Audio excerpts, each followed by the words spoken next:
Kerala state service pensioners union Elavanchery unit convention നടത്തി. Panangattiri RPM ഹൈസ്കൂളിൽ K Babu MLA convention ഉദ്ഘാടനം ചെയ്തു.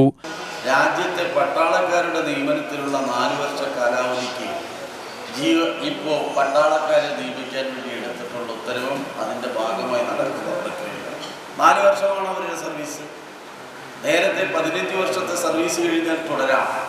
അതല്ലെങ്കിൽ ആ റിട്ടയർമെൻറ്റ് കാലാവധിക്ക് ശേഷം ഏതെങ്കിലും ഒരു സർവീസിലേക്ക് അവർക്ക് നിർബന്ധിതമായി ഇത്ര % കൊടുക്കണം എന്ന റിസർവേഷൻ ഉണ്ട്. നോക്ക്, അങ്ങനെ നിയമിക്കപ്പെടുന്ന പട്ടാളക്കാരിൽ പോലും 4 വർഷത്തെ നിശ്ചിത കാലയളവിലേക്ക് നിയമിക്കപ്പെടുകയാണ്.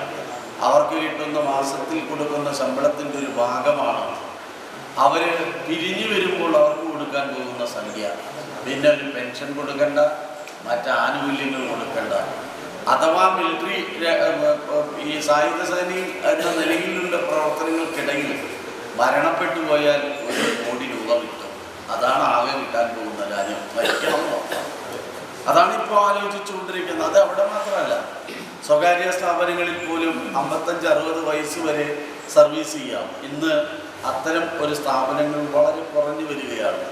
പുതിയ അംഗങ്ങൾക്ക് അംഗത്വ വിതരണവും MLA നിർവഹിച്ചു. വി നരേന്ദ്രൻ അധ്യക്ഷത വഹിച്ചു. കെ വിജയൻ മുഖ്യപ്രഭാഷണം നടത്തി.